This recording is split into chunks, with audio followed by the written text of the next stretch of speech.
today? Happy Thanksgiving to everybody. Ready for questions. Far away. What have you learned about this rivalry since you got to Clemson, and how excited are you to take part in it for the first time? Well, obviously first time being a part of it. I think what I've learned is it's highly passionate and a lot of strong emotions, a lot of strong feelings both directions, which is awesome. Been in some similar situations and not really surprised by that, but love having the opportunity. Been in some places that didn't have a rivalry like this, and it definitely is a special thing, and it's neat to be a part of. And when you don't have it, you miss it, and when you do, you're really blessed to be a part of it. So, excited to be my first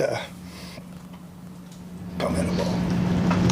Last year, the Sellers led the Gamecocks in rushing yards, and every single guy today has been here talking about just what an elite athlete he is. How do you anticipate on slowing him down this Saturday? Well, it's pretty obvious, that his skill set and what it is. He's a tremendously gifted athlete, and you better have a good plan for that. So, anytime you have a player on the team you're about to play that can take a game over single-handedly with whatever skill set he has, then you better do a great job of being able to address that. So that's obviously going to be our focus without question. I was able to watch the film from a year ago and to see how that played itself out. And so it was pretty obvious pretty quickly that he was a major player in all of that. So I just think that, he definitely has our attention and has our respect, and we know he's going to play his best football. How soon after you got here was that on your radar? And pretty quickly. Yeah. Pretty quickly. Can you share Well, I just think, when you talk about, obviously from a time perspective, it hadn't been that long, since the game was played. And then, just talking to Coach and his passion for wanting to create change, and stopping the run. And I think, and then you had that situation to point to and to watch and see, and even with our players, just been able to use it as, different means of motivation throughout the offseason to be able to help us be where we need to be, in certain areas. So, I just think it was a fresh wound, I guess that's probably the way to say it, when I got here. And so definitely something that we know we have to have an answer for. I've been a part of the Old Oak and Bucket rivalry, which is fun, one of the most intense. And, when you got here, got to meet a lot of the Clemson fans and talk to people, how much did they mention this rivalry and how important it was? Oh, yeah, there's no question. So, being at Ole Miss and the Egg Bowl, that was next level, okay? And then, like you said, the last 8 years, being at Indiana and the Old Oak and Bucket there, that's an in-state. You had two in-state rivalries. One that people may not address, but when I was at Wabash back in 2007 and playing for the Monon Bell Trophy, which at that level, it's Division III football, but man, DePaul and Wabash, what an amazing atmosphere. I mean, just absolute passion, and I use the word hatred, it's probably accurate for all the ones we're talking about, between the fan bases. But anyway, so you had different levels, but the passion is the same. So, man, you get here and it's, I guess it became pretty clear, from our head coach on down that this was important, and winning this game changes a lot of things, and the opposite is very true. And so you got a whole year you got to deal with it, in the positive or in the negative, So I just think that that's why these are so unique. Not everybody has one. To come from a place that didn't really have like a rivalry like this, or a place I just came from. And so definitely, you're here, you're kind of like, when you say it, people are like, really? They just assume everybody has, one. And obviously you have a situation here, we got two teams in the same state, just like we had at Ole Miss, just like we had at Indiana. So I just think that's why these rivalries are so special, and there's so much passion involved, and people have different perspective on it. Some people, it's more of a, it's a game, and they love the competition piece, and some of them it's way more serious than that, So, but I get it, I really truly do, and so I believe our players do as well, especially when you have guys that are from the state, and they know the passion that flows on both fan bases sides, and obviously the pride that is instilled and takes place when you have opportunity to win these kind of games. So yeah, big deal for us, and biggest game of the season because it's the next one, but we also know who we're playing.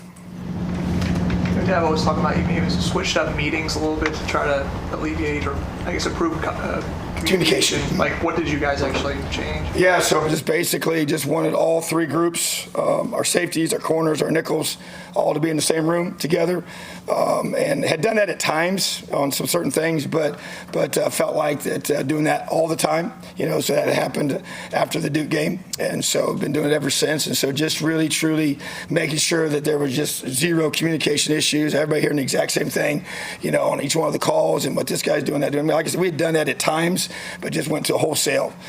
All the meetings were that way once we broke off as a unit together, and so just felt like that's incrementally and systematically helped and be able to eliminate those busts and allow our guys, and there's obviously time involved, but at the same time I just think you can't get what you emphasize in that regard. So it was an area we needed to address, and so we did, and we've obviously seen some positive outcomes of that for sure.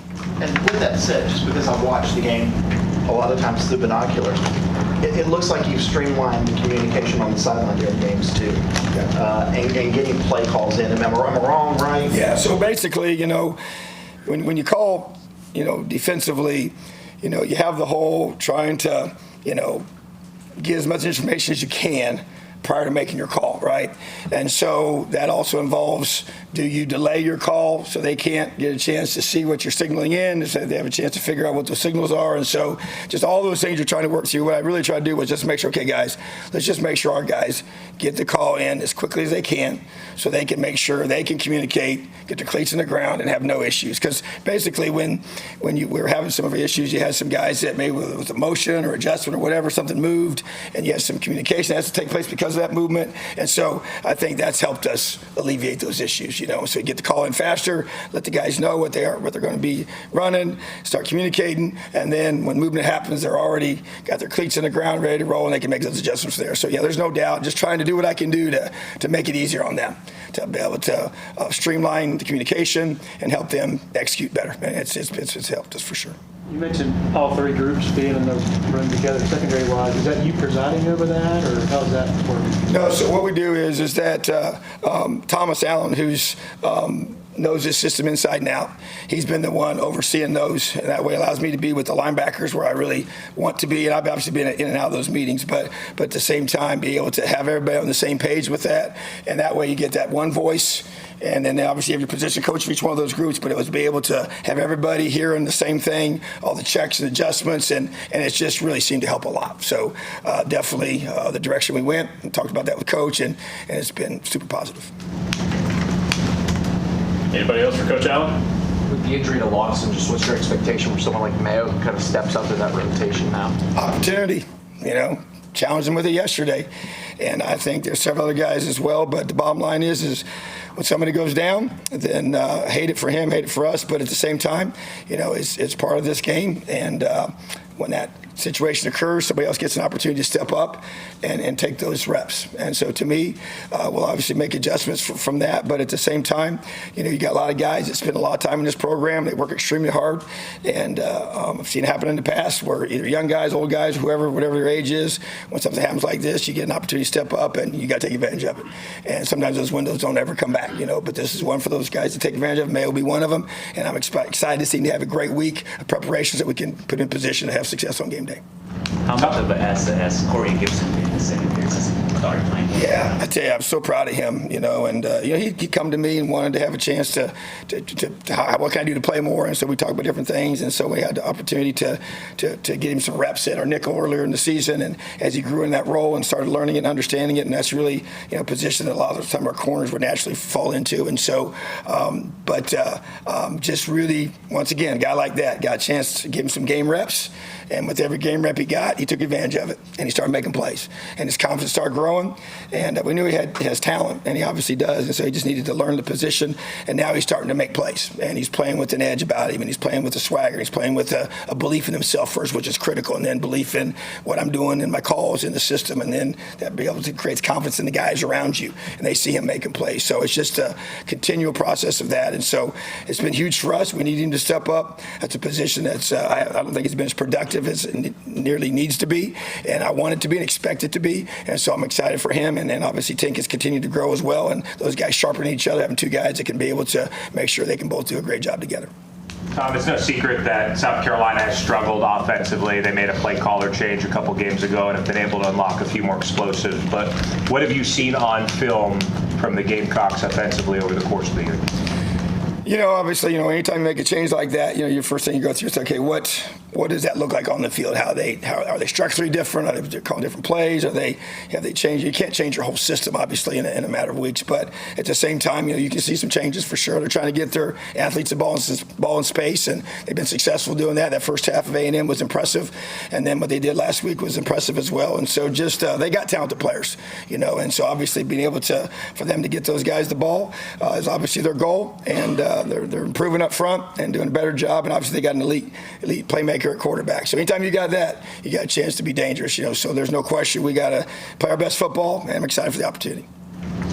What was your portal strategy as a head coach, as a defensive coordinator at Penn State, Indiana? And I know obviously that's not your focus right now, but how do you think that will change or stay the same here? Well, I just think it's, for me, it's always been a means to be able to address if you got a guy that maybe leaves sooner than you thought he would, or you got you're recruiting and he's not there and doesn't come and you think he's going to come. So just to be able to address the needs that are present on your team. And I think that's where, for me in the past, that's what I've used it for. Never relied on it heavily, but allowed it to be able to utilize it when you needed it per the situation. And so to me, that's my philosophy. And obviously Coach and I have had those conversations, and everything is just allowed us to be able to be in position to improve your roster best you possibly can.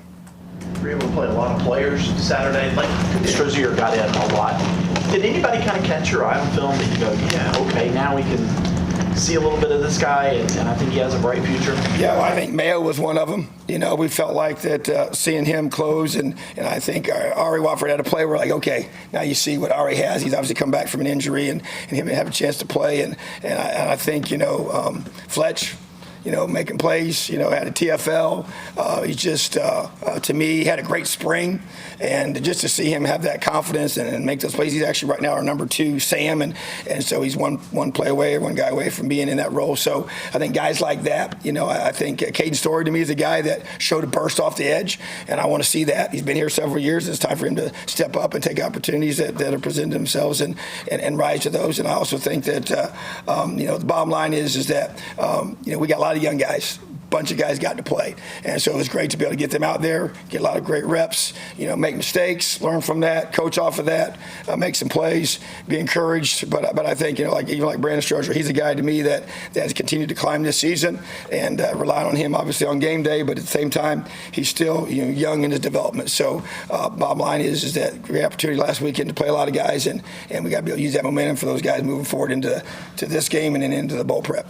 One more here for Coach, if anybody has one. I guess obviously, again, you guys fixed the communication issues, you think, but just kind of where is the confidence of the secondary right now, do you think? Yeah, it's definitely increased. I think after a couple game stretch in there between SMU and Duke was tough, and just a lot of really costly mistakes that were painful, and obviously cost us those games, and you really just, look back on and just really, really bothers you, So, but at the same time, I think to be able to come back these last 3 games and to be able to make some adjustments, make some corrections, and see their confidence grow, and be able to finish out, the Florida State game and finish out the Louisville game, and at critical times being on the field and being the reason why you win those games in those situations, to be able to be the closer you need to be on defense and get those key stops at critical times. And our secondary is a big part of that, And so, but just continuing to grow, and then even last week's game, just continue to play at a high level with our first guys, just got your younger guys brought along. So I think it's growing for sure. And to me, this time of the season, you better be playing your best football. And so I think as a collective group, we are, and we got to be able to go prove that, show that in a game that matters a whole lot to a lot of people in this room, in this facility, and beyond. All right, thank you, Coach. Appreciate you guys. Happy Thanksgiving. You too.